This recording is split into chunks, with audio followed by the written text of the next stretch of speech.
तो चलिए इसी बैकग्राउंड में हम इसको समझने की कोशिश कर रहे हैं। पिछली कक्षा में आपको यह सब बात समस्या बता दी थी। अब देखिए यहां से बात शुरू करते हैं। जब दोनों वर्गों की समस्या समान थी तो किन कारणों से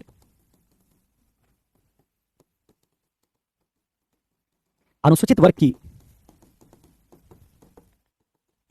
समस्याओं का काफी हद तक समाधान हो गया, जबकि स्त्रियों के वर्ग की समस्या हल नहीं हुई।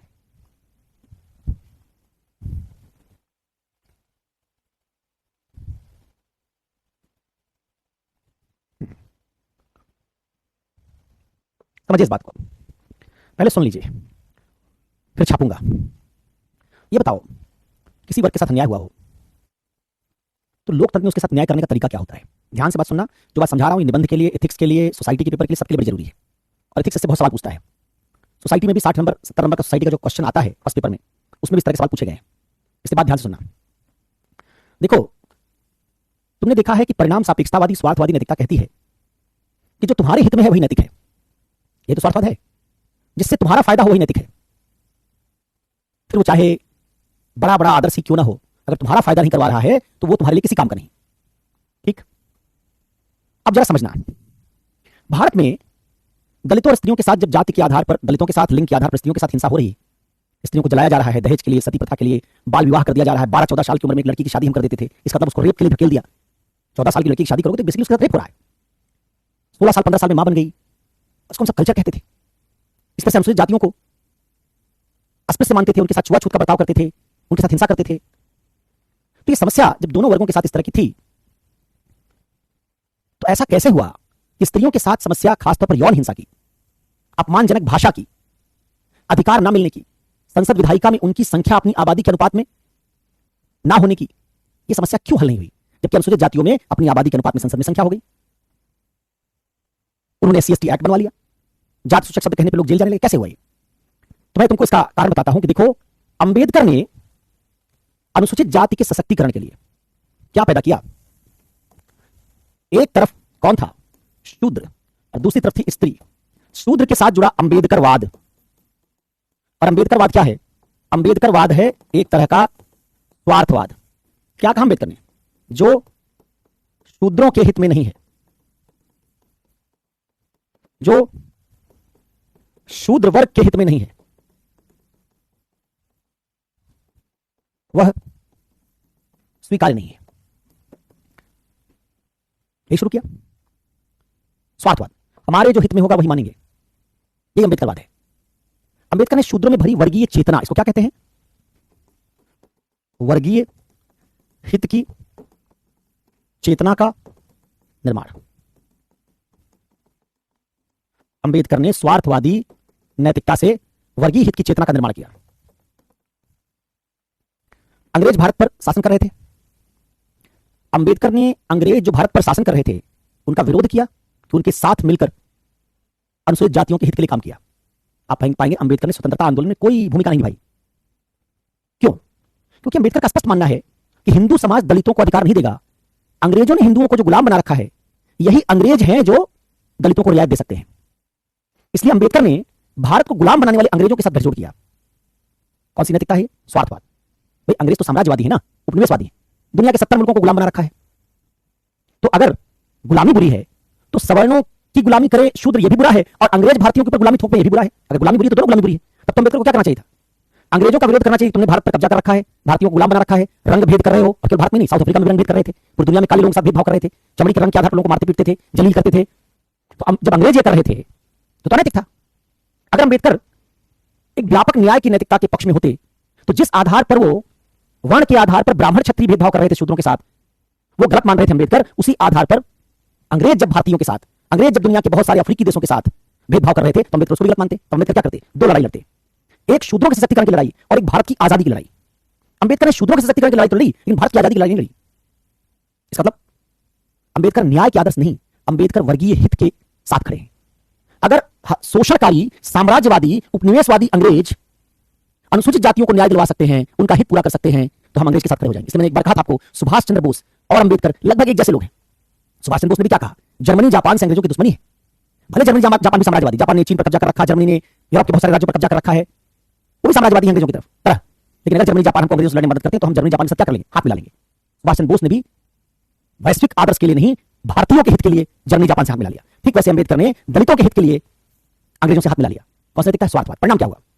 परिणाम हुआ उन्होंने चेतना भरी कि देखो, अगर धर्म तुम्हारे हित में नहीं है, हिंदू धर्म तुम्हारे हित में नहीं है, छोड़ दो, बौद्ध धर्म अपना लो, हिंदू धर्म छोड़ दो। अंबेडकर ने कहा कि मैं हिंदू पैदा हुआ था लेकिन हिंदू मरूंगा नहीं, हिंदू धर्म छोड़ दो। स्वतंत्रता आंदोलन तुम्हारा नहीं है, इसमें पार्टिसिपेट मत करो। अभी उन्होंने दलित समुदाय को नहीं कहा कि भारत की आजादी की लड़ाई में हिस्सा लो। उन्होंने ये जरूर कहा एक बार कि अगर दलितों की आजादी का सवाल कांग्रेस उठाएगी तो हम भी आजादी की लड़ाई में शामिल होंगे। लेकिन उन्होंने भारत की आजादी के लिए अंग्रेजों के विरोध की नीति नहीं अपनाई। तो इसका मतलब उन्होंने कहा धर्म तुम्हारे पक्ष में हो तो ठीक, नहीं हो तो धर्म छोड़ दो। संस्कृति तुम्हारे पक्ष में नहीं तो छोड़ दो। जात पात तोड़क मंडल के लिए जो भाषण लिखा अंबेडकर ने, उसकी आयोजन समिति ने कहा कि भाषण बड़ा विस्फोटक है, इसको थोड़ा बदल लीजिए। उन्होंने कहा एक शब्द भी नहीं बदलूंगा। उन्होंने कहा कि इससे हिंसा हो सकती है, हम भी चाहते हैं कि सामाजिक न्याय आए, जातिवाद टूटे, लेकिन ऐसा भाषण भी समाज के लिए तैयार नहीं है। अंबेडकर ने कहा नहीं, दलित समुदाय के साथ जो बात सही है मैं वही बोलूंगा। उन्होंने कॉम्प्रोमाइज नहीं किया। फिर आगे देखेंगे आप, सेपरेट इलेक्टोरेट की मांग की, पृथक निर्वाचन पद्धति की मांग की। पृथक निर्वाचन पद्धति की मांग लोकतंत्र के आदर्श के साथ तो संगत नहीं है, लेकिन अंबेडकर ने उस मांग को कैसे किया, दलितों के हित में है, दलित ही वोट करेंगे, दलित ही नेता चुने जाएंगे, उनका निर्वाचन क्षेत्र ही अलग होगा। तो आप जब ये देखते हैं तो क्या पाते हैं कि एक ऐसी चेतना का निर्माण अंबेडकर ने करने की कोशिश की जिसमें कहा गया धर्म, संस्कृति, समाज, राज्य, आजादी की लड़ाई, ये सब अगर तुम्हारे हित में नहीं है तो इनके साथ मत खड़े हो, इनके खिलाफ खड़े हो। और ये वर्गीय चेतना जब दलितों में बनी तो उन्होंने हिंदू धर्म छोड़ना शुरू किया। 5 लाख लोगों ने अंबेडकर के कहने पर हिंदू धर्म छोड़कर बौद्ध धर्म ग्रहण किया। महाराष्ट्र में दलित समुदाय, वहां के मराठों को अंग्रेजों के साथ मिलकर उन्होंने हराया था दलितों ने, उसको आज भी सेलिब्रेट करते हैं।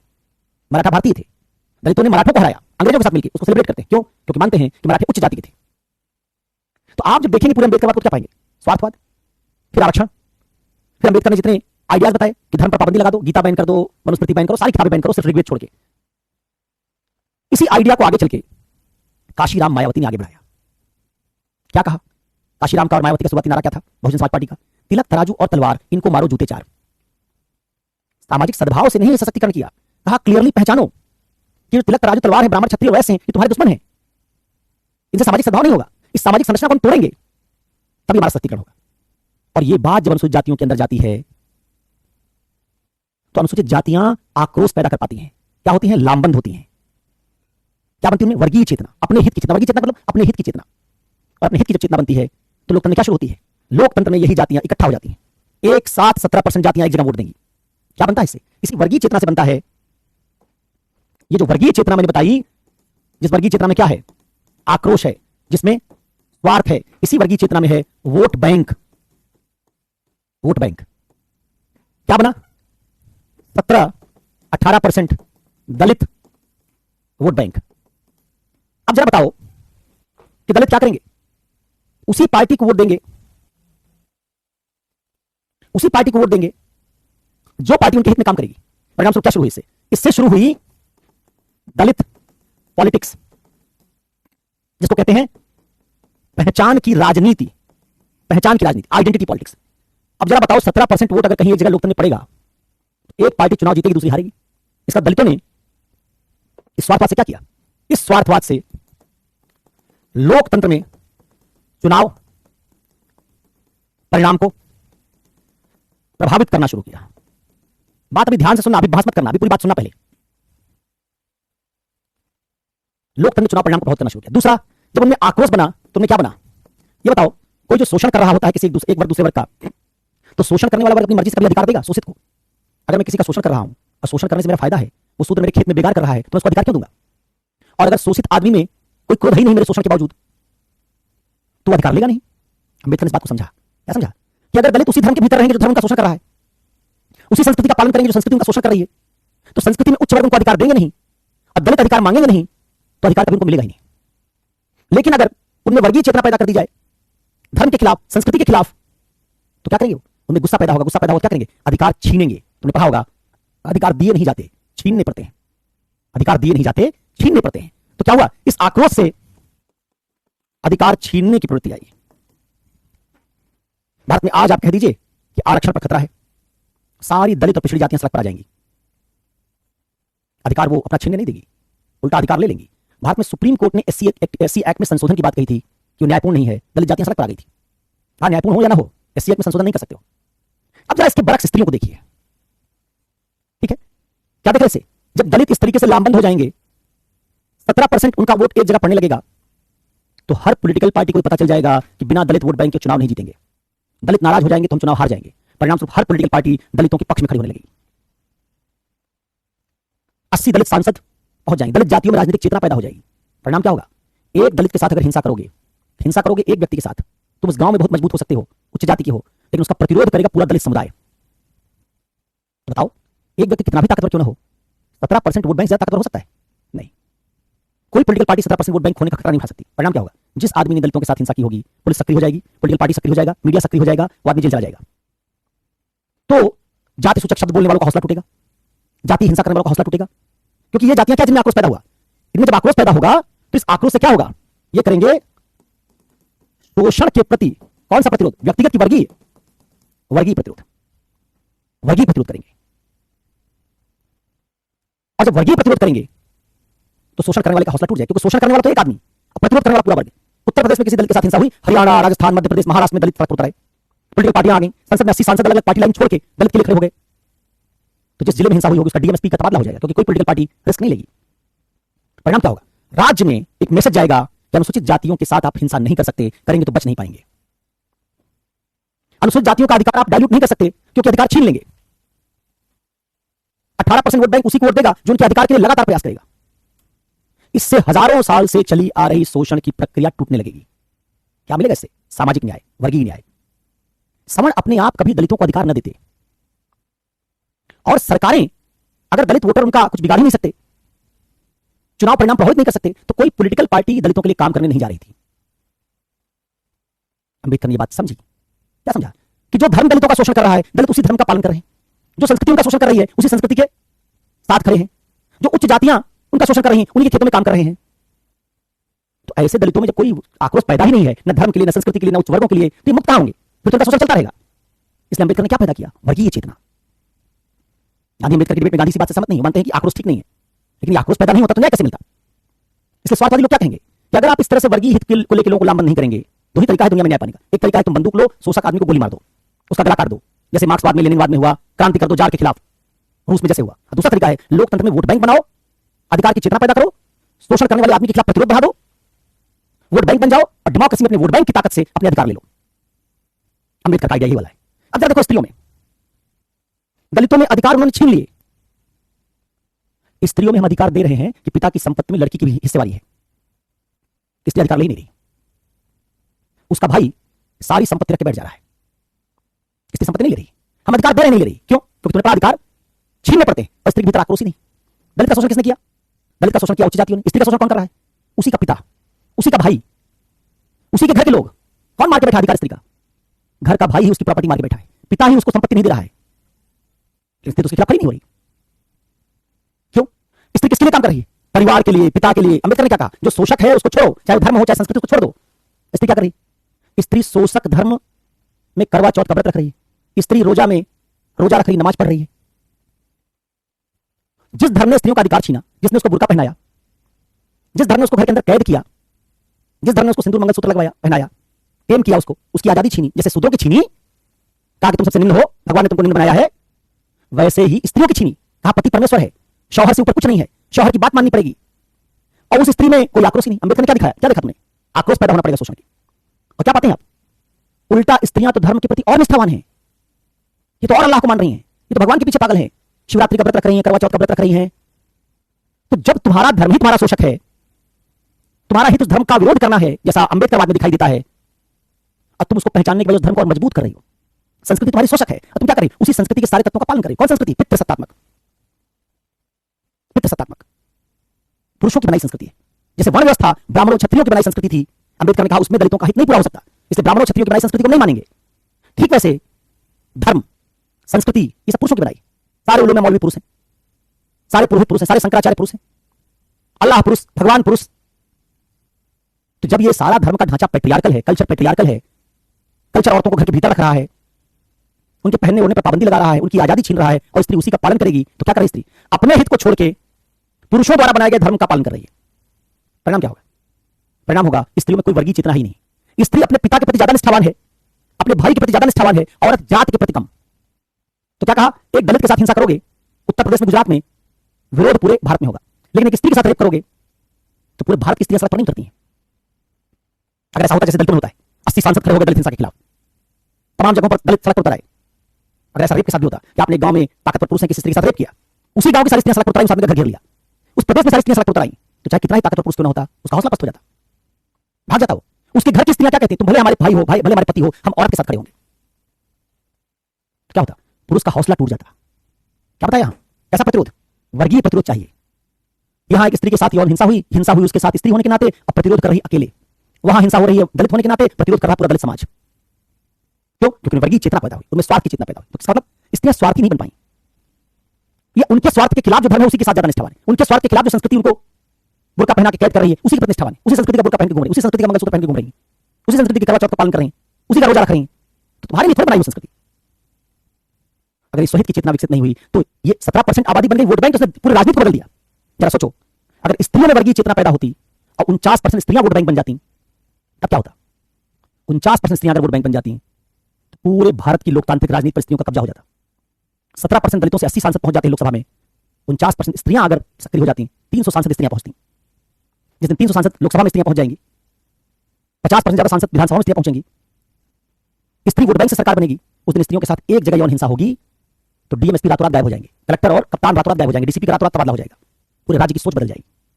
17% दलित आबादी पावरफुल हुई तो उसने जाति सूचक शब्दों पर बैन लगवा दिया। 49% स्त्रियों में अगर वर्गीय चेतना पैदा हो जाएगी, एक भी गाली जो तुम्हारी हिंदी अंग्रेजी में स्त्रियों के साथ जुड़ी हुई है वो सब गालियां गायब हो जाएंगी, भाषा बदल जाएगी। हमारी लैंग्वेज पेट्रियार्कल है, हम सारी गालियां स्त्रियों के साथ जोड़ के देते हैं, बदल जाएगी। तो इसका मतलब है कि जो स्त्रियों के साथ होने वाली यौन हिंसा है वो तब तक नहीं रुक सकती। स्त्री कमजोर है, एक दलित के साथ हिंसा होती, दलित कमजोर होता, गांव में अकेले वो लड़ने की कोशिश करता, समानों से जो ज्यादा ताकतवर होते, लड़ पाता? कभी नहीं लड़ पाता। कैसे लड़ पाया? अपने 17% वोट बैंक के कारण लड़ पाया। ठीक उसी तरीके से स्त्री में अगर वर्गीय चेतना पैदा हो जाए, 49% वोट बैंक स्त्रियों का बन जाए, तो क्या होगा? जैसे आम आदमी पार्टी है ना, वैसे बनेगी आम औरत पार्टी। और आम औरत पार्टी जिस दिन बनी देश में, उसके सांसद विधायक पहुंचने लगे संसद विधानसभा में, उस दिन सरकार पर स्त्रियों का कब्जा होगा। पुरुष थर थर कांपेंगे स्त्रियों से, हिम्मत नहीं होगी। किसी स्त्री के साथ छेड़खानी किए, ऊपर से नीचे तक सरकार में सारी स्त्रियां भरी हुई हैं। पुलिस 1 मिनट में गिरफ्तार कर लेगी, क्योंकि स्त्री के साथ अपराध होने पर संसद में हंगामा हो जाएगा। सारा जुडिशरी का मॉडल, पुलिसिंग का मॉडल, ब्यूरोक्रेसी का मॉडल सब बदल जाएगा। इतना प्रतिरोध पुरुष संभाल नहीं पाएगा, परिणाम स्वरूप न्याय होना शुरू हो जाएगा। तो हम क्या कहेंगे कि स्त्रियों के साथ जाति सूचक शब्द की तरह स्त्री सूचक जो गालियां बंद नहीं हुई, दलितों के साथ जैसे जाति सूचक हिंसा होती थी वैसे स्त्रियों के साथ यौन हिंसा होती तो बंद नहीं हुई, क्योंकि स्त्रियां प्रतिरोध नहीं कर रही हैं। सामूहिक प्रतिरोध नहीं स्त्रियों का है। एक गांव के रेपिस्ट के खिलाफ उस प्रदेश की 10,000 स्त्रियां उस गांव में पहुंच जाए लठ लेके, पुरुष घर छोड़ के भाग जाएगा, दिखाई नहीं देगा। स्त्री जब पहचान लेगी कि मेरा भाई भले रिश्ते में ये, लेकिन मेरे औरत जात का मुझे अपने हित देखना है और औरत जात का हित देखना है, तो मैं इसे प्रॉपर्टी बंटवाऊंगी। क्योंकि इसी की तरह भाई तो सारे पुरुष समुदाय से आते हैं।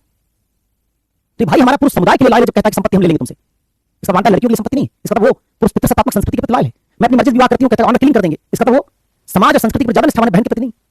जिस दिन स्त्री समझ जाएगी, उसमें इतनी स्वार्थ की चेतना पैदा हो जाएगी, उस दिन आपका इस संस्कृति का, कल्चर का, धर्म का ढांचा टूटने लगेगा। जैसे वर्ण व्यवस्था को दलित मूवमेंट ने तोड़ दिया, वैसे जिस दिन स्त्रियां इस तरह की सोच लेके आएंगी, आपका धर्म टूटने लगेगा, इस्लाम टूटने लगेगा, हिंदुइज्म टूटने लगेगा, सारे धर्म टूटने लगेंगे, क्योंकि सब धर्म पितृसत्तात्मक है।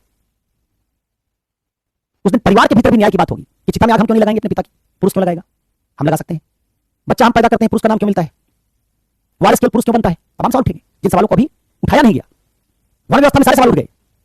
आबादी के अनुपात में हमको हिस्सा नहीं है, जनगणना कराओ, जाति आधारित जनगणना। लेकिन वही लोग जो जाति आधारित जनगणना की मांग कर रहे हैं, वही लोग ये नहीं कह रहे हैं कि 49% संपत्ति स्त्रियों को मिलनी चाहिए, लैंगिक जनगणना के आधार पर संपत्ति बांटी जाएगी। तो क्या पाओगे? पिछड़ी जातियां, दलित जातियां आबादी के अनुपात में अधिकार चाहती हैं, लेकिन वही जातियां ये मांग नहीं कर रही हैं कि उसी तरह से स्त्रियों को भी आबादी के अनुपात में अधिकार मिलना चाहिए। भारत में बहुत सारी पिछड़ी जातियां ऐसी हैं जिनके पास उस राज्य में संपत्ति का बड़ा भाग है, लेकिन किसी राज्य में स्त्रियों के पास संपत्ति में 49% से बड़ी नहीं है। तो ये अगर तुम समझे तो क्या समझे कि स्त्रियों में क्या नहीं है? आक्रोश नहीं। पुरुषों के प्रति क्या है? परार्थवादी नैतिकता है। कौन शोषक है? अगर शूद्र सोचते कि ब्राह्मण हमारा शोषण किए, लेकिन हम ब्राह्मणों के साथ मिलजुल के रहेंगे, इनका पैर छुएंगे, हिंदुओं के साथ क्षत्रियों के साथ मिलजुल के रहेंगे, इनको रोज नमस्ते करेंगे, तो ब्राह्मण क्षत्रिय कौन सा अधिकार देने जा रहे थे? ठीक वैसे स्त्री का शोषण कौन कर रहा है? पुरुष। कौन कर रहा है? पुरुष स्त्री के साथ मिलजुल कर रही है, उसी का परिवार चला रही है, उसी के साथ विवाह कर रही है, उसी के सारी रिश्ते नाते निभा रही है, ठीक है, विवाह करे उसके साथ, लेकिन अपने अधिकार का मामला तो देखे, अपने अधिकार की चेतना नहीं है उसमें। तो पुरुषों की प्रतिरासवादी नैतिकता है, इसमें अधिकार की चेतना नहीं, इसमें वर्गीय हित की चेतना नहीं। परिणाम स्वरूप क्या है? ये स्त्री उस धर्म, संस्कृति, पितृसत्ता के नियमों का पालन कर रही है जो उसके प्रति कैसी है? शोषणकारी। आपने देखा, इसलिए वोट बैंक नहीं, इसीलिए स्त्रियों में पहचान की राजनीति नहीं। आप कहेंगे कि एक आदमी दलित है तो मैं अलग अलग राज्यों में बता दूंगा कि इसके किस पार्टी को वोट देने की संभावना ज्यादा है, लेकिन आप मुझे बताएंगे स्त्री है तो मैं कहूंगा इसके पति ने जहां डाला होगा वहीं वोट डालेगी। दलित वोट डालता है दलित पहचान पर, स्त्री वोट डालती पति के आधार पर। स्त्री की पहचान नहीं, पति के आधार पर। इसलिए ये जो बात है, क्या देख रहे हो, इससे क्या निष्कर्ष निकला? स्त्रियों में क्या नहीं है? स्वार्थवादी नैतिकता नहीं, स्वार्थवादी नैतिकता नहीं। स्त्रियां स्वार्थी नहीं बन पाई हैं, और स्वार्थी ना बन पाने के कारण इनमें शोषण के प्रति वर्गीय प्रतिरोध नहीं है। स्वार्थवादी नैतिकता नहीं तो क्या है इनमें? इसलिए इनमें वर्ग की चेतना नहीं, इसलिए इनमें वर्गीय प्रतिरोध नहीं, इसलिए अधिकार छीनने की भावना नहीं है। स्त्रियों के लिए संसद में आरक्षण का कानून पास नहीं हुआ, पास भी हुआ तो 2029 से लागू होने की बात है। 49% आबादी के लिए संसद में आरक्षण का कानून पास नहीं हो पा रहा है, लागू नहीं हो पा रहा है। अदालत आरक्षण आजादी की समझ लागू है, क्यों? क्योंकि अंबेडकर वाद है। स्त्रियों को एक अंबेडकर की जरूरत थी, वो अंबेडकर स्त्रियों को नहीं मिले, इसलिए स्त्री सशक्तिकरण की रफ्तार धीमी है। तो अगर आप चाहते हैं, इसे क्या देख रहे हैं आप, कि लोकतंत्र में समानता, न्याय वोट बैंक से मिलता है। अगर आप वोट डालते हैं अपनी पहचान पर तो आपके पास एक वोट है, लेकिन अगर वोट डालते हैं वर्ग की पहचान पर, मैं अगर XYZ होने के नाते वोट डालूंगा तो मेरा एक वोट है, लेकिन अगर मैं दलित होने के नाते डालूंगा तो मैं 17% वोट हूं, मैं स्त्री होने के नाते डालने लगूं 49% वोट हूं। कौन सा वोट लोकतंत्र बदलता है? कौन सा चुनाव परिणाम बदलता है? एक वोट या 17% और 49% वोट? 17% और 49% वोट। स्त्रियां कैसे वोट डाल रही हैं? वो पतियों का, पुरुषों का वोट डाल रही हैं, अपना वोट डाल रही हैं, वर्ग का नहीं। इसलिए लोकतंत्र में स्त्रियों की सुनवाई नहीं है। और लोकतांत्रिक सरकारों में अगर आपको न्याय चाहिए, बराबरी चाहिए, तो लोकतंत्र के चुनाव परिणाम को प्रभावित करना पड़ेगा। स्त्रियां लोकतंत्र के चुनाव परिणाम को प्रभावित नहीं कर पा रही हैं। इसलिए भारत में जब प्रत्याशी चुनाव के समय प्रचार करने जाते हैं तो घर के अंदर गांव में स्त्रियों से नहीं मिलते, बाहर पुरुष से मिलते, पुरुष इंश्योर कर देता है, कहता जाइए मिल जाएगा वोट। जब कहता जाइए मिल जाएगा वोट तो वो प्रत्याशी मान लेता है कि इनका तो मिल ही जाएगा, इनकी पत्नी का, इनकी माताजी का, इनकी बेटी का भी मिल जाएगा, क्योंकि जहां ही वोट डालेंगे वहीं इनकी माताजी, इनकी पत्नी और इनकी बेटी भी वोट डालेंगे। ठीक है, तो ये बात अगर आप समझे तो समझे कि कैसे स्वार्थवाद की चेतना वर्गीय चेतना पैदा करेगी। जिस दिन स्त्रियों में बहनापा पैदा हो गया, बहनापा, जैसे दलितों में भाईचारा पैदा हुआ दलित जातियों के बीच, वैसे स्त्रियों में बहनापा पैदा हो जाएगा। तो स्त्रियां अपने पति को, अपने बेटे को पुरुष होने के नाते भी देखेंगी। अभी उसको सिर्फ बेटा, सिर्फ पति मानती है, ये नहीं मानती कि एक वर्ग से भी है जो हमारे अधिकार भी छीन रहा है। पिता होने के नाते मैं किसी के साथ प्रेम रखूं, ये बात गलत नहीं, पति होने के नाते प्रेम रखूं गलत नहीं, बेटा होने के नाते प्रेम रखूं गलत नहीं, लेकिन मैं एक वर्ग से हूं, उस वर्ग की न्याय की बात भी तो करूं। इसकी स्त्रियों को अभी तक पहचान नहीं हो पाई। उसी पुरुष का सिंदूर लगा के घूम रही है, उसी का मंगलसूत्र पहन के घूम रही है जो उसका अधिकार छीने हुए है, उसी के लिए बुर्का पहन रही है, उसी धर्म का जो उसका अधिकार छीने हुए है। तो ये अंबेडकरवाद और स्वार्थवाद को अगर आप समझते हैं तो समझते हैं कि कैसे ये दोनों सामाजिक न्याय, लैंगिक न्याय में मददगार हैं। भारत में अगर दलितों में स्वहित की चेतना पैदा ना हुई होती तो दलित जातियां अभी भी सशक्तिकरण से दूर होती। ठीक है, ये स्वहित की चेतना में आगे चल के आलोचना करेंगे इसकी, लेकिन तात्कालिक लाभ के लिए, शोषण को तोड़ने के लिए, जब शोषक खुद तोड़ने के लिए तैयार नहीं था, उसको उच्च जातियां शूद्रों की बराबरी देने के लिए तैयार नहीं थी, तो क्या चारा था निम्न जातियों के पास? यही चारा था कि लामबंद हो जाए और अपना अधिकार छीन लें। वही बात स्त्रियों की समझ में अब तक नहीं आई है। तो जब सवाल तुमसे पूछा गया कि हमने कानून बनाया लेकिन यौन हिंसा नहीं रुक रही है, तो क्या बताओगे? यौन हिंसा इसलिए नहीं रुक रही कि यौन हिंसा स्त्री के साथ हो रही है, लेकिन स्त्रियां उस यौन हिंसा का सामूहिक प्रतिरोध नहीं कर रही हैं, वर्गीय प्रतिरोध नहीं कर रही हैं। उल्टा एक स्त्री के रेप के बाद उसको पुलिस वाला उसकी समीक्षा करेगा, जांच करेगा, फिर जज उससे सवाल पूछेगा। हमारे न्याय पाने में ही स्त्री को रेप के बाद भी एक मेंटल ट्रॉमा से गुजरना पड़ रहा है। समाज कह देगा रेप हो गया तो शादी कोई नहीं करेगा। इसका मतलब है स्त्रियां इन सारी बातों के खिलाफ उसी तरह आंदोलन नहीं कर रही जिस तरह से पेरियारवाद में, अंबेडकरवाद में धर्म के खिलाफ, संस्कृति के खिलाफ शूद्रों ने आंदोलन किया। भाई शर्मिंदगी किसको होनी चाहिए? अपराधी को, पीड़ित को, अपराधी को। लेकिन रेप में जिस स्त्री के साथ रेप हुआ वही शर्मिंदा है। तो जब पीड़ित व्यक्ति शर्मिंदा होगा तो रेप का विरोध कैसे करेगा? तो रेप को छुपाने की कोशिश करेगा, छेड़खानी को छुपाने की कोशिश करेगा। तो भारत में बहुत सारी स्त्रियां ऐसी हैं जिनके साथ युवावस्था में 14 साल, 16 साल, 15 साल की उम्र में कोई यौन छेड़खानी हुई होती है, उनके किसी परिचित ने किया होता है, उसको छुपा लेती हो, उसको बताती नहीं, क्योंकि उन्हें शर्मिंदगी पैदा कर दी गई है। अब क्या बताइए, जहां पीड़ित आदमी जिसके साथ अपराध हो रहा है वो शर्मिंदा हो रहा है तो न्याय कैसे मिलेगा? इसलिए बहुत सारे रेप के केस रिपोर्ट ही नहीं होते, छेड़खानी का केस रिपोर्ट ही नहीं करती, हमारा रिश्तेदार इसलिए उसके खिलाफ आवाज नहीं उठाती। ये जो बात है इसको जब हम समझेंगे तो क्या समझेंगे कि लैंगिक न्याय वर्गीय चेतना का मामला है और वर्गीय चेतना स्वार्थवाद की नैतिकता से जुड़ी है। इसलिए दुनिया में जब तक कोई वर्ग, वो अश्वेत लोग थे, मार्टिन लूथर किंग ने उनको लामबंद किया, अंबेडकर ने दलितों को लामबंद किया, पेरियार ने शूद्रों को लामबंद किया, निम्न जातियों को लामबंद किया, बस स्त्रियां जब तक लामबंद नहीं हो, दुनिया में सारे जितने भी सशक्तिकरण के आंदोलन हुए एक वर्ग लामबंद हुआ है। स्त्रियों के साथ इतना यौन हिंसा, इतना शोषण हुआ, लेकिन स्त्रियां लामबंद नहीं हुई, क्योंकि उनमें अपने स्वार्थ की बजाय अभी भी कौन सी चेतना हावी है उनके मन में? सांस्कृतिक चेतना हावी है। कौन सी चेतना हावी है? धार्मिक चेतना हावी है। तर्क से अपनी दुनिया बदलने के बजाय अभी अल्लाह और भगवान से अपनी दुनिया बदलने की उम्मीद कर रही है। अगर यही उम्मीद शूद्रों ने की होती, भगवान हमको बदल देंगे, अभी तक उसी दशा में रहे होते जैसे 2000 साल तक रहे थे। ठीक है, तो अब ये बात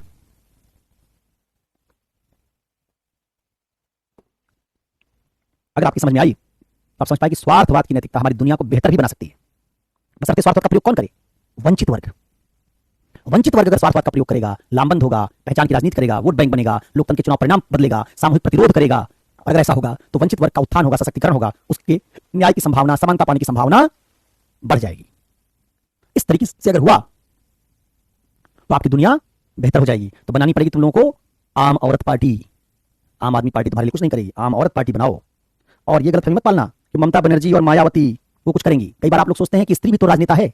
स्त्री राजनेता है, लेकिन जिस वोट बैंक से वो स्त्री राजनेता है वो वोट बैंक स्त्रियों का नहीं है, वोट बैंक पुरुषों का है। इसलिए स्त्री भी जब नेता बनती है तो स्त्रियों की राजनीति नहीं करती। मायावती दलित वोट बैंक की नेता है, स्त्री वोट बैंक की नहीं। मायावती को ब्राह्मण स्त्रियां वोट नहीं करती थी, क्षत्रिय स्त्रियां वोट नहीं करती थी। इसलिए मायावती जब दलित वोट बैंक से चुनाव जीतेंगी तो दलितों के हित के लिए काम करेंगी, स्त्रियों के हित के लिए नहीं। ममता बनर्जी स्त्रियों की नेता नहीं है। ममता बनर्जी बंगाल में अलग अलग कमिटीज की, मुसलमानों की, कुछ हिंदुओं की उनकी नेता है। और ये अलग अलग कमिटीज में कौन पावर कंट्रोल करता? पुरुष। इसलिए ममता बनर्जी खुद स्त्री है, लेकिन वो स्त्रीवादी राजनीति नहीं करेंगी, क्योंकि उनका वोट बैंक स्त्रीवादी नहीं है। मायावती का वोट बैंक दलितवादी था, मायावती ने दलितवादी राजनीति की, स्त्रीवादी नहीं। जब वर्गीय चेतना स्त्रियों में पैदा होगी तो भारत में स्त्रीवादी राजनीति शुरू होगी। तो अभी आप जो नेता पाते हैं कि ये स्मृति ईरानी है, ये फलाना है, वो बीजेपी की नेता है, बीजेपी की वोट बैंक से नेता है, स्त्री वोट बैंक से नेता नहीं है। जबकि जो दलित सांसद हैं अलग अलग जगहों पर, उनमें से बहुत सारे दलित वोट बैंक से नेता हैं। इन दोनों बातों में अंतर समझिएगा। तो आपको राजनीति में जो स्त्रियां दिखाई भी दे रही हैं, कईयों के पतियों की पॉलिटिकल कैपिटल से वो नेता है, कई हिंदू वोट बैंक से हैं, कुछ मुसलमान वोट बैंक से हैं, कुछ दलित वोट बैंक से हैं। स्त्री वोट बैंक से स्त्रियां भी नेता नहीं बन रही। भारत में पिछड़ा वोट बैंक है, दलित वोट बैंक है, मुस्लिम वोट बैंक है, हिंदू वोट बैंक है, स्त्री वोट बैंक नहीं है। इसलिए हिंदुओं की राजनीति होती है, मुसलमानों की होती है, दलितों की होती है, पिछड़ों की होती है, स्त्रियों की राजनीति भारत में करने वाली पार्टी नहीं है। ठीक है,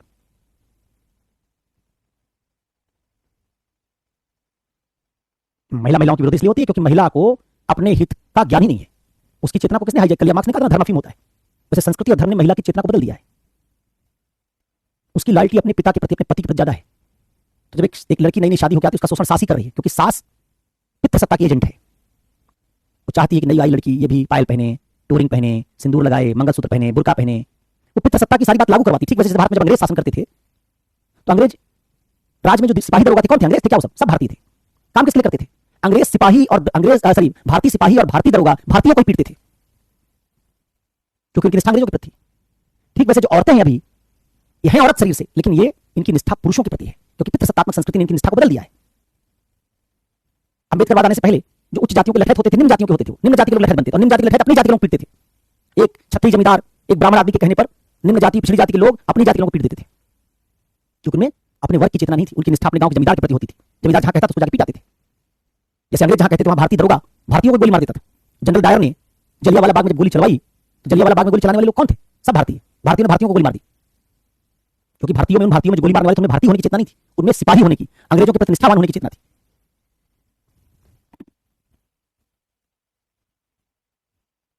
ठीक है, अब आइए, नहीं लड़कों खत्म क्यों करना है? क्या दलितों ने ब्राह्मणों क्षत्रियों खत्म कर दिया? क्या खत्म नहीं किया, उनकी संस्कृति को मानने से इनकार किया, उस पर दबाव डाला, वोट बैंक बने। दलितों ने ब्राह्मणों क्षत्रियों खत्म नहीं किया। स्त्रियां भी लड़कों को पुरुषों खत्म नहीं करेंगी, लेकिन अपने हित के लिए लामबंद होंगी। अगर ऐसा करेंगे तो न्याय होगा। तो ये स्वार्थवाद से मैंने 3 बातें तुमको पढ़ा दी। क्या क्या पढ़ाया? एक पढ़ाया स्वार्थवाद से हमारे संस्थाओं में कार्य संस्कृति बेहतर हो जाएगी, वर्क कल्चर बेटर होगा, अनुशासन बेहतर होगा, क्योंकि आदमी अपने स्वार्थ के लिए बढ़िया काम करेगा। आप किसी यूनिवर्सिटी में चले जाइए, वहां रात में क्लास थोड़ी चलती 7 से 9। आप किसी यूनिवर्सिटी में कह दीजिए टीचर 7 से 9 पढ़ाओ, पागल हो गया, ताना सही आ गई। कोचिंग के टीचर से कह दो 7 से 9 पढ़ाओ, कहाँ पढ़ाएंगे? 9 से 11 पढ़वा लो, क्योंकि कोचिंग के टीचर का स्वार्थ है। इसलिए भारत में कोचिंग तो 7 से 9 भी चलती है, 8 से 10 भी चलती है, यूनिवर्सिटी नहीं चलती। पढ़ाया था आपको, जहां स्वार्थ है वहां देखिए प्राइवेट सेक्टर में लोग खूब काम कर रहे हैं। सरकारी यूनिवर्सिटी और कॉलेज में पढ़ने के बाद कोचिंग पढ़ने आ रहे हैं। और जब आपको ये पता हो जाता है कि संस्था से मेरा हित जुड़ा है, तो आप उस संस्था के लिए पूरी क्षमता के साथ काम करते हैं। तो संस्था की बेहतरी में स्वार्थवाद कैसे योगदान देगा? सबसे पहले ये बताया था आपको, जिसमें हमने आईसीआईसीआई बैंक, एसबीआई का एग्जांपल लिया था, गूगल का, माइक्रोसॉफ्ट का दिखाया था। किस दिन प्राइवेट सेक्टर की संस्थाएं हैं वही सबसे बढ़िया काम कर रही हैं। फिर दूसरा उदाहरण लिया था कि स्वार्थवाद व्यक्ति में कैसे नैतिक परिवर्तन करेगा। वहां जैविक आंगिकता का सिद्धांत दिखा के प्रबुद्ध स्वार्थवाद से बात समझाई थी।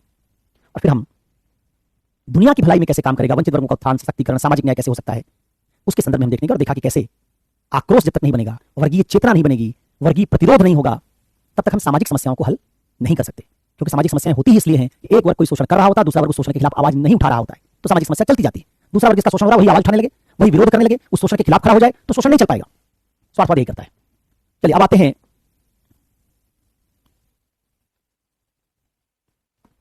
अगले टॉपिक पर। मैंने स्वार्थवाद का तुमको एप्लीकेशन पढ़ाया, जिसमें मैंने दिखाया कि देखो स्वार्थवाद को हम जोड़ सकते हैं किससे, इसको जोड़ सकते हैं वर्गीय चेतना से, इसको जोड़ सकते हैं वर्गीय प्रतिरोध से। ये हमको कुछ हद तक कहां दिखाई देता है, ये कार्ल मार्क्स ने भी, कार्ल मार्क्स ने क्या कहा, दुनिया के मजदूरों एक हो जाओ। अंबेडकर कहते सारे दलित एक हो जाओ। क्या नारा था अंबेडकर का, संगठित बनो, शिक्षित बनो, संघर्ष करो, संगठित बनकर संघर्ष करो। और इससे आपने देखा किससे लोकतंत्र में पहचान की राजनीति, वोट बैंक, राजनीतिक दलों पर दबाव, शोषण के खिलाफ सामूहिक प्रतिरोध,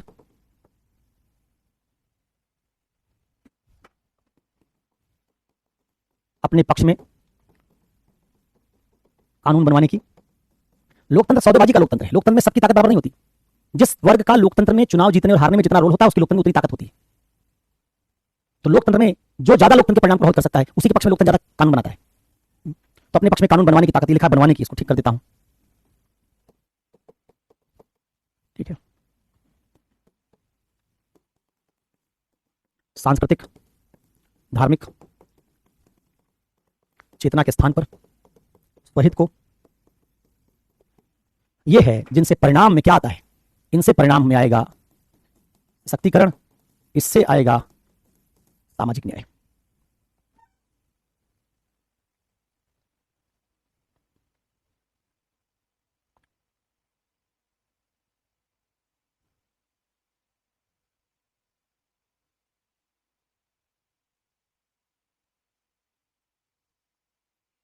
रजत कौशिक, मैं समझ नहीं पाया रजत तुम्हारा सवाल।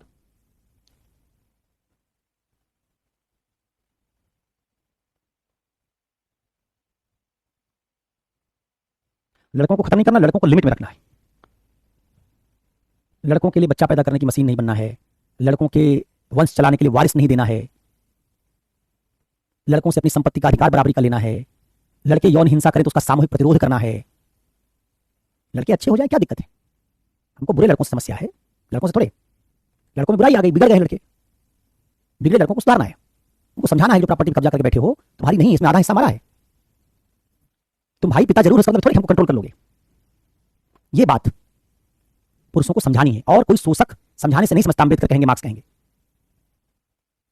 बताया अधिकार छीनने पड़ते हैं, पहले छीनने पड़ेंगे, छीनेंगे तब फिर लड़कों में होश आएगा, चेतना आएगी, तब बराबरी के साथ बात करना सीखेंगे।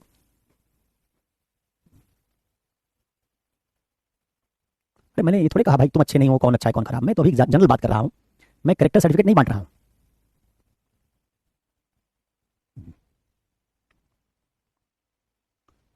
ठीक है, तो अब ये बात समझ में आ गई।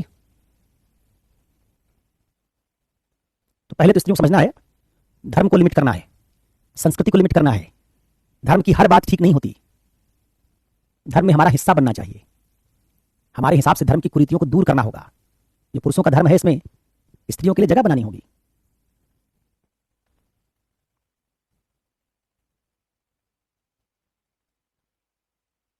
चलिए अब आइए स्वार्थवाद की थोड़ी आलोचना देखते हैं, और फिर अगले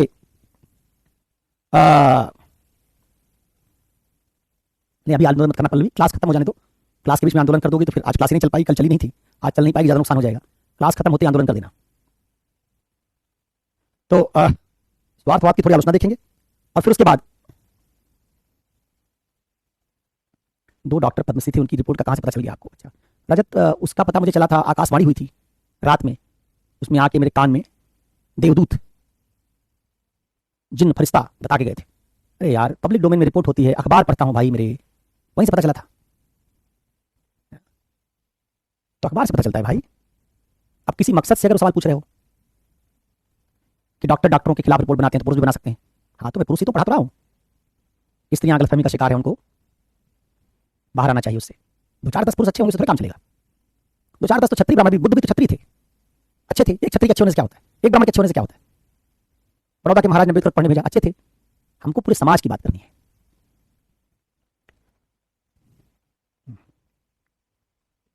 और कोई प्रश्न है?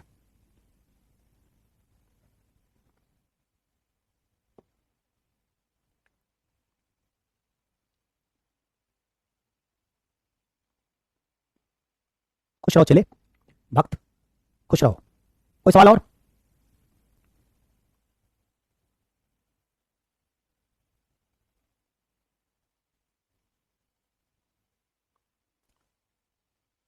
एथिक्स हार्ड सब्जेक्ट नहीं है कोमल। यूपीएससी के लेवल पर सारे सब्जेक्ट हार्ड है। और ये बात आप तब समझते हैं जब आप यूपीएससी का पेपर लगातार देखते हैं। अगर आप कोचिंग करने के लिए कोचिंग कर रहे हैं फिर सब्जेक्ट आसान हो जाएंगे, लेकिन अगर आप यूपीएससी का एग्जाम क्रैक करने के लिए कोचिंग कर रहे हैं तो सब्जेक्ट मुश्किल हो जाएंगे। क्योंकि अगर सब्जेक्ट इतने आसान होते, कोचिंग हमारी इतनी अच्छी होती, तो सारे लोग पढ़ने वाले आज बन जाते। आसानी और मुश्किल किससे पहचानते हो? आसानी मुश्किल हम इससे पहचानते हैं कि हमने वो चीज सीखी और हम सफल हो गए। तो क्या सारे कोचिंग करने वाले लोग पास हो जा रहे हैं? अगर नहीं पास हो रहे हैं सारी कोचिंग करने वाले लोग, तो इसका मतलब है कि जिसको तुम आसान समझ रही हो सब्जेक्ट को, वो सब्जेक्ट भी आसान होने के बावजूद यूपीएससी के सवाल तुम्हारे हल नहीं करवा पा रहे हैं। इसका मतलब यूपीएससी का लेवल तुम्हारी उस समझ से कहां है? ऊपर है। ठीक है, एक अब बात है तो सुनो इसको जरा, रोचक बात है। एक ऑथर है पोस्टमैन, उसने बड़ी मजेदार बात कही है, सुनना ढंग से। उसने जिक्र किया है टेलीविजन साइकोलॉजी का। टेलीविजन साइकोलॉजी समझना, बात बहुत काम की बात बता रहा हूं। उसने कहा जो आज की जनरेशन है, जिनकी उम्र 40 साल तक के आसपास है, उनकी जनरेशन को टेलीविजन साइकोलॉजी वाली जनरेशन कहता है। कहता आज की जो 40 साल तक की जनरेशन है, इनकी टेलीविजन साइकोलॉजी है। टेलीविजन साइकोलॉजी की क्या खास बात होती है? उसमें कहता है कि देखिए टेलीविजन साइकोलॉजी में होता यह है कि एक अमेरिका के व्यक्ति का उदाहरण देता, कहता है एक औसत अमेरिकी जब से टीवी देखना शुरू करता है और 40 साल तक होते होते 10 लाख विज्ञापन देख चुका होता है। भारत में भी 2-4 लाख विज्ञापन तो आप देख ही लेते हैं। और कहता है ये विज्ञापन करते क्या है? ये विज्ञापन उस आदमी को बताते हैं कि हर चीज का समाधान चुटकी में है। जैसे विज्ञापन आएगा कि आप सांवले हैं, आपको गोरा होना है, एक क्रीम लगाइए 7 दिन में गोरे हो जाएंगे। आपको मिस वर्ल्ड बनना है, आप गई एक क्रीम लगा के चिपचिपी वाली, मिस वर्ल्ड की प्रतियोगिता में फेल हो गई। आपकी एक सहेली ने आपको दूसरी क्रीम दी, आपने इस बार लगाया, आप मिस वर्ल्ड बन गई। आपके कपड़े गंदे हो गए, सर्फ एक्सेल में डालिए, निकालिए, साफ हो गए। आपका बाथरूम गंदा है, हार्पिक चैलेंज लिया, हार्पिक लगाइए, एकदम चमक जाएगा। आपने ठंडा पिया, तूफान आ गया, 4-5 छत लांग गए, ट्रक के ऊपर से उड़ के एक बोतल निकाल लाए।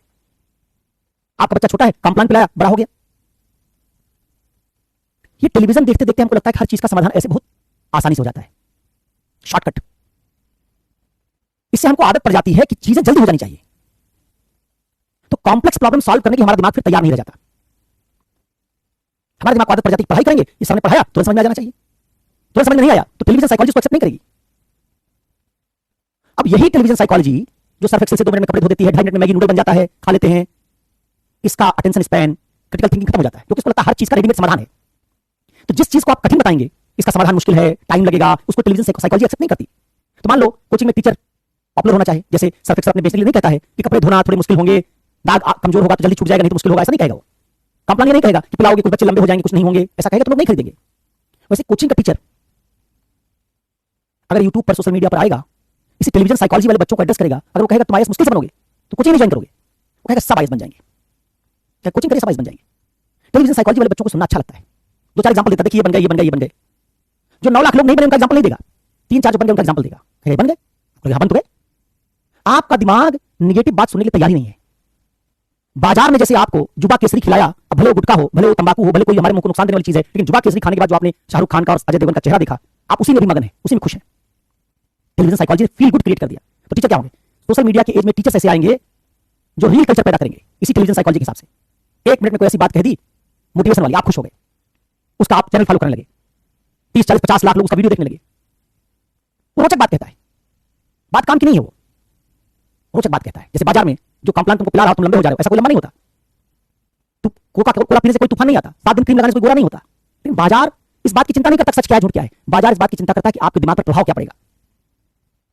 सच बात बताएंगे प्रभाव नहीं होगा, झूठ को भी अगर दिखाएंगे तो लड़की सांवली थी, लगाया गोरी हो गई, तो आप मान लेंगे। ठीक वैसे टीचर कहेगा ऐसे बन जाते हैं, ऐसे करिए बन जाएंगे, तब आप कि दिमाग की क्रिटिकल थिंकिंग की एबिलिटी कम हो जाती है।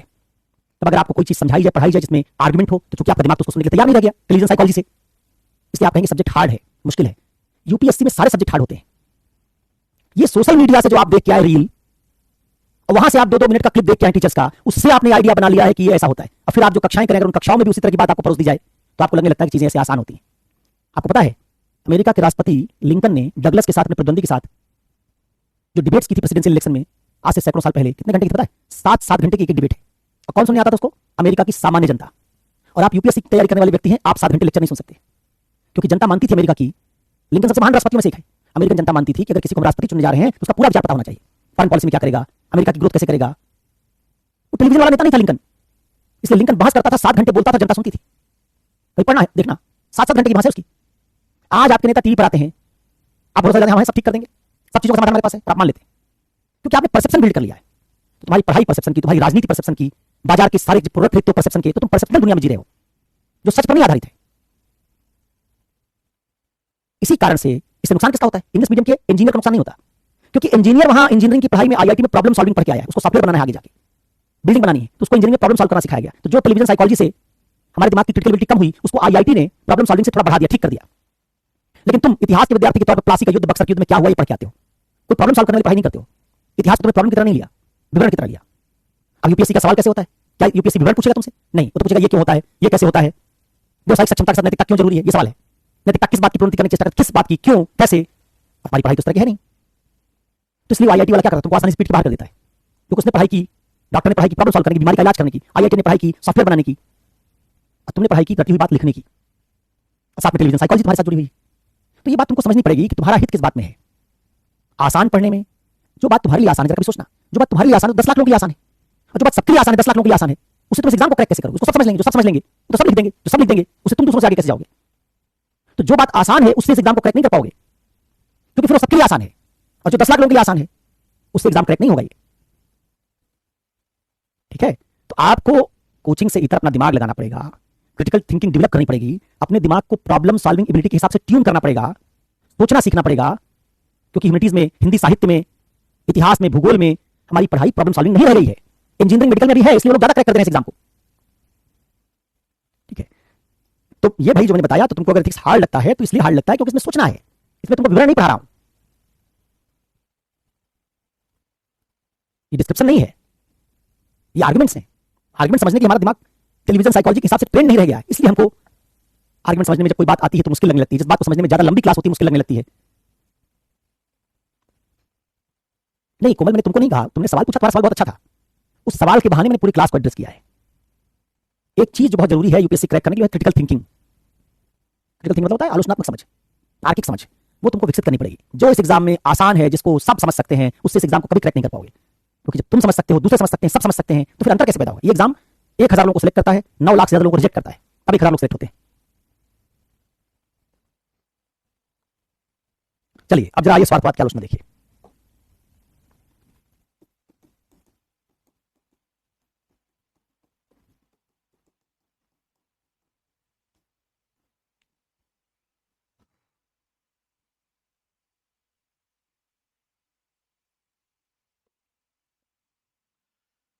क्रिटिकल थिंकिंग को कैसे डेवलप करें, उसका हिंदी माध्यम में मेरे ख्याल से एक ही तरीका है।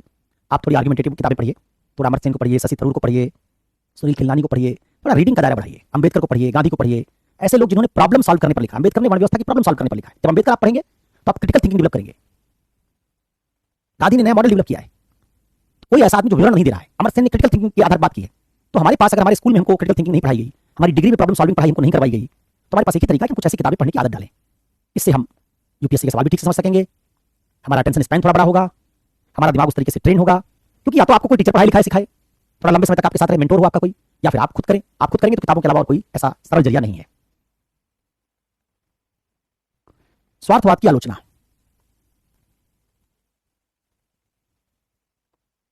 पहली आलोचना इसकी सुखवादियों ने की। कैसे की, जरा समझना। तुमने पढ़ा था, पहली आलोचना इसकी है मनोवैज्ञानिक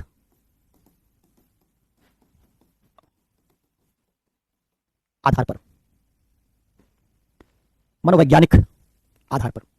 कोमल पीडब्ल्यू की बुक नहीं, वो गाइड है, उसमें इंफॉर्मेशन है। इंफॉर्मेशन और आर्ग्यूमेंट में अंतर करो कोमल। इंफॉर्मेशन जो किताबें देती हैं वो एग्जाम में सूचना जुटाने के लिए लिखी गई हैं। जिन किताबों का मैंने जिक्र किया वो सूचना देने वाली किताबें नहीं है, वो तर्क बताने वाली किताबें हैं। तर्क वाली किताबें देखनी पड़ेंगी, ठीक है। और दूसरा, सोशल मीडिया से दूरी बनाओ। सोशल मीडिया की एक खास बात है, आपको यकीन दिला देता है कि जो सोशल मीडिया से बाहर है वो काम का आदमी नहीं है। जो सोशल मीडिया पे आपको ज्यादा दिखता है उसी को आप ठीक मान लेते हैं। जैसे सोशल मीडिया, टेलीविजन, विज्ञापन। जैसे आप पानी की टंकी खरीदने का सोचें अगर, तो आपके दिमाग में एक सिंटेक्स खरीद लेते हैं, क्योंकि आप सिंटेक्स की पानी की टंकी का विज्ञापन बहुत बार देख चुके हैं। हो सकता है पानी की टंकी बनाने वाली कंपनी बहुत अच्छी टंकी बनाती हो, लेकिन उसका विज्ञापन आपने नहीं देखा। दुकान पे चले गए मान लीजिए खरीदने, वहां एक टंकी दिखी सिंटेक्स की और एक टंकी दिखी मान लीजिए विंटेक्स की। अब विंटेक्स आपने सुना नहीं, विंटेक्स की टंकी सिंटेक्स से सुपीरियर है, लेकिन चूंकि विंटेक्स आपने टीवी पर नहीं देखा तो आप विंटेक्स कभी सिलेक्ट नहीं करेंगे। आपको लगेगा अच्छी टंकी होती तो इसका विज्ञापन ना आया होता कभी। तो टेलीविजन साइकोलॉजी एक और काम क्या करती है, आपको बताती जो आपने देखा नहीं है वो अच्छा नहीं है। तो अगर कोई टीचर उसका रील बार बार आ रहा है, उसके खूब सब्सक्राइबर है, तो आप ये मान बैठते वही अच्छा है, ये नहीं समझते कि प्रचार ज्यादा करता है, आपको लगता वही अच्छा है। अरे वो विज्ञापन ज्यादा कर रहा है, सोशल मीडिया पर प्रेजेंस बढ़ा रहा है अपनी। अच्छा है कैसे पता? कोका कोला बहुत प्रचार करता है अपना, क्या कोका कोला अच्छा है? कोक पीना अच्छा है? नहीं। मैंने बताया था कि कार्बोनेटेड इस तरह के इरेटेड ड्रिंक पीने से WHO की रिपोर्ट है 82 लाख लोग दुनिया में मरे। लाइफस्टाइल डिजीज पैदा करता है, ओबेसिटी बढ़ाता है, इसका शुगर हानिकारक है। लेकिन कोक तो इतना प्रचार करता है कि दुनिया भर में लोग पी रहे हैं। ऐसी चीज को पी रहे हैं जिसका कोई फायदा नहीं। छाछ पीने का बहुत फायदा है, लेकिन छाछ, मट्ठा, कोक का 1/100 मार्केट में शेयर नहीं रखता। छाछ पीने का हमारे स्वास्थ्य को फायदा है, लेकिन क्योंकि छाछ टीवी पर उतना नहीं दिखता, इसलिए कोक की ब्रांड वैल्यू छाछ की ब्रांड वैल्यू से ज्यादा है। तो ये जो आइडिया है इसने आपके दिमाग को कैप्चर कर लिया है। आपको लगता है ये टीवी पर दिखता है, ये इसका प्रचार फला ये एक्टर करता है, ये उस चैनल पे गया था, इसका नाम सब लेते हैं, इसके सब्सक्राइबर ज्यादा हैं, तो आप सोचते हैं यही सबसे अच्छा है। ये भी पोस्टमैन कहता है कि भ्रम है जिसको पैदा कर देता है टीवी, बाजार पैदा करता है। बाजार का ये आइडिया, खूब बार बार उसी चीज का विज्ञापन करो तो आपके दिमाग में, जैसे आप सोचें पानी की टंकी खरीदनी ये वाली, गुटखा लेना है ये वाला, क्रीम लगानी ये वाला, टूथपेस्ट करना है ये वाला, वो आपके दिमाग में मेमोरी बनाता है। कोचिंग करनी है ये वाली, टीचर है अच्छा ये वाला। आप मानते ही नहीं कि उस मीडिया से बाहर कोई टीचर अच्छा है, उस मीडिया से बाहर कोई चीज अच्छी है।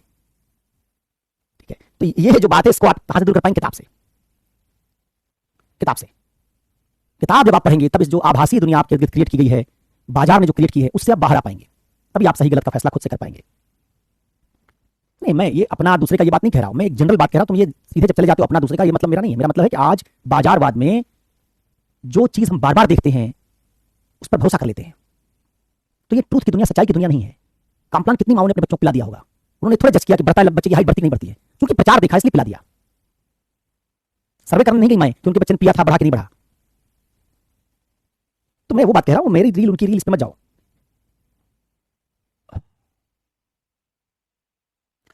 मनोवैज्ञानिक आधार पर आलोचना सुनो स्वार्थवाद की, पूरा क्लास ही खत्म हो जाएगा ऐसे में। तो मनोवैज्ञानिक आधार पर आलोचना सुनो स्वार्थवाद की। तुमने पढ़ा था स्वार्थवाद की नैतिकता कैसे बनी थी?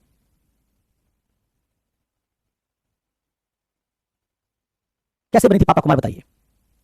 स्वार्थवाद की नैतिकता के समर्थन का तर्क बताइए पापा कुमार।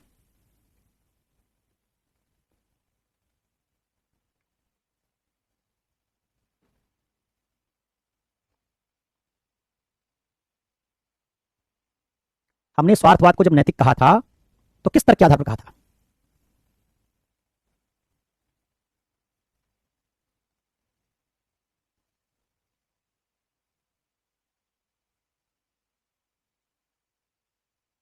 स्वयं के हित से तो सुनील कुमार सैनी स्वार्थवाद का मतलब है।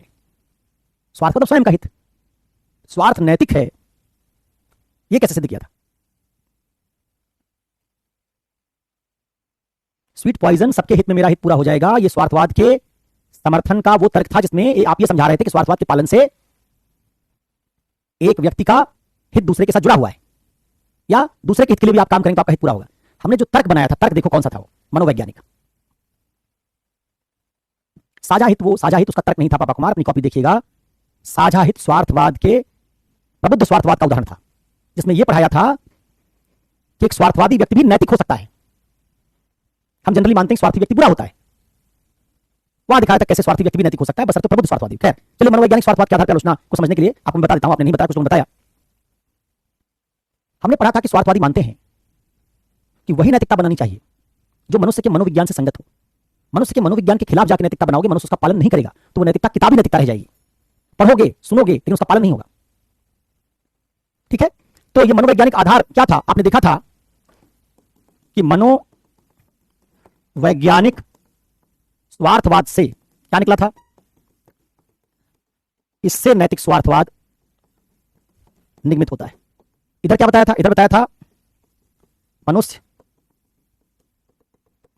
मनोवैज्ञानिक रूप से स्वार्थी प्राणी है। कहा था मनुष्य मनोवैज्ञानिक रूप से स्वार्थी है तो वही नैतिकता बनाओ जो उसके मनोविज्ञान के साथ संगत हो। इसलिए कहा था, इसलिए वही कार्य नैतिक होगा जिसमें मानव का हित पूरा हो। क्योंकि मनोवैज्ञानिक रूप से स्वार्थी आदमी और किसी नैतिकता का पालन करेगा ही नहीं। समझाया था तुमको, बताया था, उदाहरण देखना कि मनोविज्ञान का अनुभवी विज्ञान है। अगर हम दुनिया का अध्ययन करें तो हम पाएंगे चाहे विवाह हो, चाहे परिवार हो, चाहे धर्म हो, चाहे वर्ण व्यवस्था हो, सब स्वार्थ से जुड़ी हुई है। जिसने बनाया उसका स्वार्थ। धर्म पुरुषों ने बनाया, पुरुषों का स्वार्थ धर्म में है। वर्ण व्यवस्था ब्राह्मण क्षत्रियों ने बनाई, उनका स्वार्थ है। हमारी दुनिया स्वार्थ की दुनिया है। अमेरिका यूक्रेन के बीच में तुमने देखा जेलेंस्की और ट्रंप के बीच जो कल बातचीत का वीडियो आया है, ट्रंप अपना स्वार्थ देख रहा है। इसलिए कह रहा है हम क्यों लड़े तुम्हारे लिए, हमको अपना मिनरल दे दो $300 बिलियन का, लड़ेंगे तो तुम्हारे लिए। तो ये दुनिया मनोवैज्ञानिक स्वार्थवादी कहते हैं स्वार्थ की दुनिया। इसमें राज्य स्वार्थ के लिए बना है, धर्म स्वार्थ के लिए बना है, वर्ण स्वार्थ के लिए बना था, पितृसत्ता स्वार्थ के लिए बनी थी, विवाह परिवार स्वार्थ पर टिका हुआ है। तो कहते हैं जब मनुष्य ने सारी दुनिया स्वार्थ पर बनाई है तो फिर इसे परार्थ का काम कैसे करवा पाओगे? इसलिए ऐसा नैतिकता बनाओ जो इसी स्वार्थ के साथ जुड़ी हुई, क्योंकि हमारी दुनिया ही स्वार्थ पर आधारित है। जिनका कहना है कि मनुष्य मनोवैज्ञानिक रूप से जैसा प्राणी हो वैसे नैतिकता बनाओ। जैसे आपको उदाहरण दिया था कि बिच्छू अगर डंक मारेगा और आप उससे नैतिकता बनवाएंगे कि तुमको कोई पकड़े, तुमको कोई उठाए तो उसको प्यार करना, बिच्छू काम नहीं कर पाएगा। उसका मनोविज्ञान, उसका स्वभाव नहीं है ऐसा। तो मनुष्य के स्वभाव के साथ संगत नैतिकता होनी चाहिए। असल में इस आधार मनोवैज्ञानिक स्वार्थवादी मानते थे, नैतिक स्वार्थवादी मानते थे कि मनुष्य के मनोवैज्ञानिक होने के कारण नैतिकता में स्वार्थवाद को, मनुष्य के मनोवैज्ञानिक रूप से स्वार्थी होने के कारण नैतिकता में स्वार्थवाद को मान लेना चाहिए। अब इसकी पहली आलोचना बता रहा हूं। ये तो हो गया आधार। ये बिल्कुल कुछ ऐसा मामला है, देखो एक तरफ है आधार वाक्य। आधार वाक्य मान लो मैं कह दूं कि सभी मनुष्य मरणशील है। इधर मैं निष्कर्ष क्या निकाल सकता हूं? निष्कर्ष निकाल सकता हूं कि राम मरणशील है। ठीक है, इधर आधार वाक्य क्या होगा? सभी मनुष्य मनोवैज्ञानिक रूप से स्वार्थी है। तो इधर निष्कर्ष बनेगा मानव को स्वहित की पूर्ति के लिए ही, स्वहित की पूर्ति मतलब स्वार्थ के लिए, स्वार्थ पूर्ति के लिए ही कार्य करना चाहिए। भाई जब मनुष्य स्वार्थी है तो वही काम करो। अब जरा बताओ, अगर सभी मनुष्य मरणशील हैं, ये बात सही है, तो राम मरणशील होगा, ये बात सही होगी कि नहीं होगी? सही होगी। वैसे अगर सभी मनुष्य मनोवैज्ञानिक रूप से स्वार्थी हो, ये बात सही होगी, तो फिर जब सब स्वार्थी हैं तो एक मनुष्य भी स्वार्थ के लिए काम करेगा, ये बात भी सही होगी। अब मैं इसका खंडन करना चाहता हूं। कैसे खंडन करूं? अगर मैं कहना चाहता हूं कि राम मरणशील नहीं है, निष्कर्ष को खंडित करना चाहता हूं, तो क्या तरीका है मेरे पास? मुझे दिखाना पड़ेगा कि कोई एक ऐसा मनुष्य जो मरेगा नहीं। क्या दिखाना पड़ेगा? सब मनुष्य मरणशील नहीं है, तब मैं कह दूंगा कि राम भी मरणशील नहीं होगा, क्योंकि सब मरणशील नहीं है तो फिर राम मरणशील होगा, गारंटी थोड़े। ठीक वैसे इधर मैं कह रहा हूं सभी मनुष्य मनोवैज्ञानिक रूप से स्वार्थी हैं, तो फिर मुझे मानना पड़ेगा कि प्रत्येक मानव को स्वार्थ के लिए काम करना चाहिए। लेकिन अगर मैं क्या दिखा दूं, अगर इस आधार वाक्य का खंडन हो जाए तो इससे निगमित होने वाला निष्कर्ष भी क्या हो जाएगा? खंडित हो जाएगा। यह है निष्कर्ष। जैसे इस वाले में राम मरणशील निष्कर्ष है, इसमें निष्कर्ष है मनुष्य को स्वहित के लिए काम करना चाहिए, और यह है आधार वाक्य। यही है प्रत्येक मनुष्य को स्वहित की पूर्ति के लिए काम करना चाहिए। यही है नैतिक स्वार्थवाद का सिद्धांत। इसका क्या करना है? इसका खंडन करने के लिए क्या करना पड़ेगा? आधार वाक्य का खंडन करना होगा। भाई निष्कर्ष बिना आधार वाक्य का खंडन किए तुम थोड़ी खंडन कर सकते हो। मैं कहूं सभी कुत्ते भौंकते हैं, कलुआ कुत्ता है, तो क्या निष्कर्ष निकलेगा? कलुआ भौंकता है। सभी कुत्ते भौंकते हैं, अगर मैंने ये कहा अब कलुआ कुत्ता है तो कलुआ भौंकेगा। सभी कुत्ते भौंकते हैं, शेरू कुत्ता है तो शेरू भौंकेगा। सभी कुत्ते भौंकते हैं, टॉमी कुत्ता है तो टॉमी भौंकेगा। सभी कुत्ते भौंकते हैं, पपी कुत्ता है तो पपी भौंकेगा। अगर मैं चाहता हूं कि पपी नहीं भौंकेगा ये निष्कर्ष निकालूं तो मुझे दिखाना पड़ेगा कि सभी कुत्ते नहीं भौंकते हैं। अगर मैं कहना चाहता हूं कलुआ नहीं भौंकेगा, नहीं भौंकता है, तो मुझे दिखाना पड़ेगा कि सभी कुत्ते भौंकते नहीं। इसका मतलब निष्कर्ष को खारिज करना चाहते हो, स्वार्थवाद को खारिज करना चाहते हो, तो जिस आधार वाक्य से निकला उसको खारिज करो। आधार वाक्य कौन सा? मनोविज्ञान वाला। इसलिए पहली आलोचना इसकी यही है। क्या पहली आलोचना यही? क्या आलोचना है? कुछ विचारकों ने कहा कि जिस मनोवैज्ञानिक स्वार्थवाद से नैतिक स्वार्थवाद निकाला गया है वो मनोवैज्ञानिक स्वार्थवाद सही नहीं है। सभी मनुष्य स्वार्थी नहीं होते। सभी मनुष्य स्वार्थी नहीं होते। कैसे? तो क्या कहेंगे आप?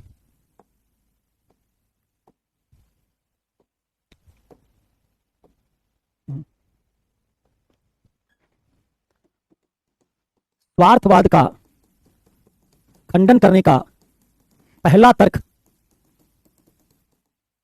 इस बात पर आधारित है कि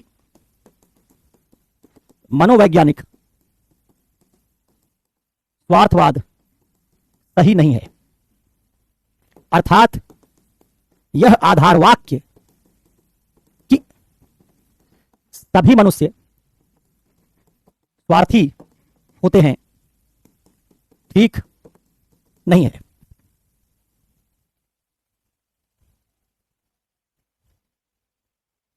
कैसे?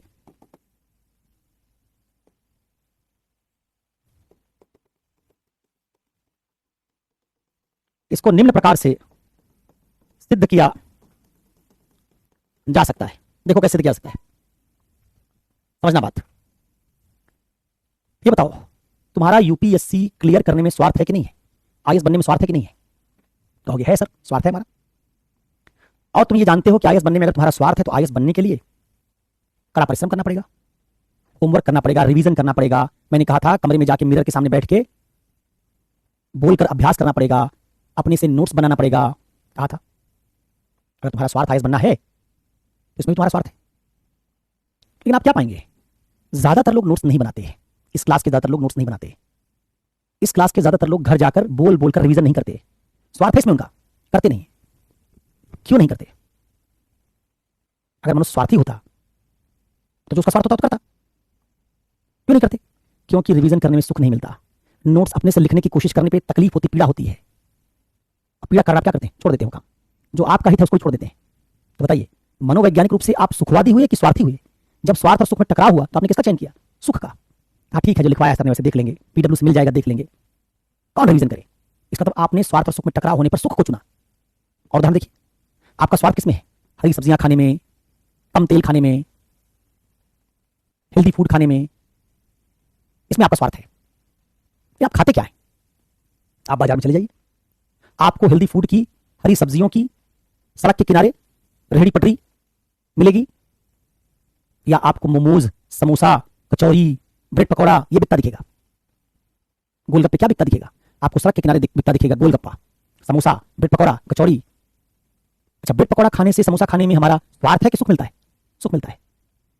तो क्या दिख रहा है? स्वार्थ है स्प्राउट्स खाने में, स्वार्थ है सलाद खाने में। लेकिन स्प्राउट और सलाद की दुकान खोल लोगे कहीं पटना में, आरा में, भभुआ में, छपरा में, सुपौल में, राजनांदगांव में 100 रुपया का नहीं बेच पाओगे। समोसा का खोल दोगे, राधा बिकेगा। इसका मतलब है, हम अगर अपने फूड हैबिट्स को देखें तो ज्यादातर खाना जो हम खाते हैं स्वार्थ के लिए नहीं खाते। स्वार्थ हमारा हेल्थ में है। हम मिठाई जो खाते हैं हेल्थ के लिए नहीं खाते, स्वाद के लिए खाते हैं। स्वाद से क्या मतलब? सुख। तो अगर मनुष्य स्वार्थी प्राणी रहा होता तो ऐसी शुगर वाली मिठाई क्यों खाता है इतनी, जबकि भारत में मधुमेह की बीमारी बहुत ज्यादा है? सड़क के किनारे बार बार उबले जो ऑयल उबाला जाता है, जो बार बार खौलता है, उसी में बना समोसा क्यों खाता? तो कैंसर से हमारा स्वार्थ तो नहीं उसमें, खाता तो ही। और भी किसी जगह देख लीजिए, आपका स्वार्थ है किताबें पढ़ने में, लेकिन आप कहां पढ़ेंगे? आपका स्वार्थ है सुबह उठ के 3 मील दौड़ने में, 5 बजे 6 बजे उठ जाने में। लेकिन 5 बजे जो नींद आती है उसमें जो सुख मिलता है, इसलिए हम कहां उठते हैं? हम उठते 7 बजे, 8 बजे, 9 बजे। कहां दौड़े भागने जाते हैं? पॉट बिल निकली आ रही, पेट निकला आ रहा है, भागने कहां जाते हैं? पेट फुलाए घूम रहे हैं कचौरी खा के। तो आप क्या पाएंगे? आप कक्षा में आते हैं, क्या करते हैं? चैट। चैट करने से आपका स्वार्थ है क्या? नहीं, चैट करने में सुख मिलता है। तो आपका सारा कार्यकलाप अगर देखें, बनने आए आईएएस, कर रहे हैं दोस्ती, बनने आए आईएएस, कर रहे हैं चैट, कह रहे हैं सब्जेक्ट मुश्किल है तब भी चैट कर रहे हैं, टीचर की बात सुनने के बजाय धर्म की बात कर रहे हैं। तो आपका अगर स्वार्थ आईएएस बनने में है फिर तो आप एक भी चैट ना करते। लेकिन चैट क्यों करते हैं? सुख मिलता है। क्यों दोस्ती करना चाहते हैं इनसे, उनसे? सुख मिलता है। इसका मतलब है कि मनुष्य मनोवैज्ञानिक रूप से स्वार्थी प्राणी नहीं है, मनुष्य मनोवैज्ञानिक रूप से सुख के पीछे भागने वाला प्राणी है। वो तो अपना स्वार्थ भी छोड़ देता है सुख के लिए। उसको जब सुख मिलता है तो स्वार्थ भी छोड़ देता है। कड़ी मेहनत में सुख नहीं मिलता तो वो कड़ी मेहनत नहीं करता, भले उसमें स्वार्थ हो। इंसान अपनी जिंदगी में सुख के लिए बहुत सारी चीज छोड़ देता है। सोने में ही व्यस्त है, भूख लग गई है, क्लास बंद कर दीजिए सर, क्लास खत्म हो, सिलेबस आगे बढ़े, स्वार्थ है, भूख में क्लास कहां करेंगे? तो हम में से 90% व्यक्तियों का जब स्वार्थ और सुख टकराता है, खाने पीने, पहनने, उड़ने, धर्म का पालन करने, क्लास करने, इन सब मामलों में क्या चुनते हैं? हम सुख चुनते हैं, स्वार्थ नहीं। तो इसके आधार पर क्या निष्कर्ष निकला? इसके आधार पर निष्कर्ष निकला कि मनुष्य मनोवैज्ञानिक रूप से स्वार्थी नहीं, सुख की आकांक्षा करने वाला प्राणी है। सुख की आकांक्षा करने वाला प्राणी है।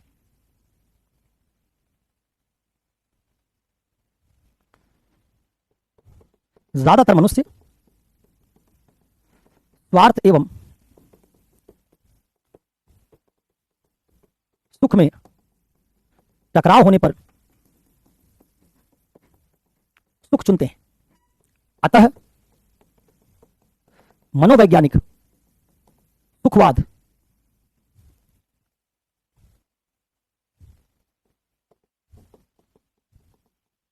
अधिक प्रभावी सिद्धांत है। मनोवैज्ञानिक सुखवाद अधिक प्रभावी सिद्धांत है। तो अगर मनोवैज्ञानिक सुखवाद सिद्धांत होगा तो उससे कौन सी नैतिकता निकलेगी? नैतिक सुखवाद की कि नैतिक स्वार्थवाद की? मनोवैज्ञानिक स्वार्थवाद सही होता तो नैतिक स्वार्थवाद निकलता, मनोवैज्ञानिक सुखवाद सही होगा तो नैतिक सुखवाद निकलेगा। ठीक है? तो क्या होगा इससे? अगर इधर होता मनोवैज्ञानिक स्वार्थवाद तो इधर होता नैतिक स्वार्थवाद। इधर अगर हमने क्या सिद्ध कर दिया? मनोवैज्ञानिक सुखवाद, तो इधर क्या निकलेगा? नैतिक सुखवाद। तो ये गलत अगर तो ये भी गलत, अगर ये सही तो ये सही। इस प्रकार मनोवैज्ञानिक आधार पर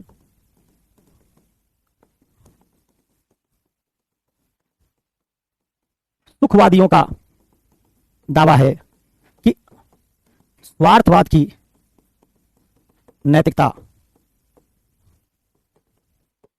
सही नहीं है। इसके स्थान पर सुखवाद की नैतिकता अधिक प्रभावी है।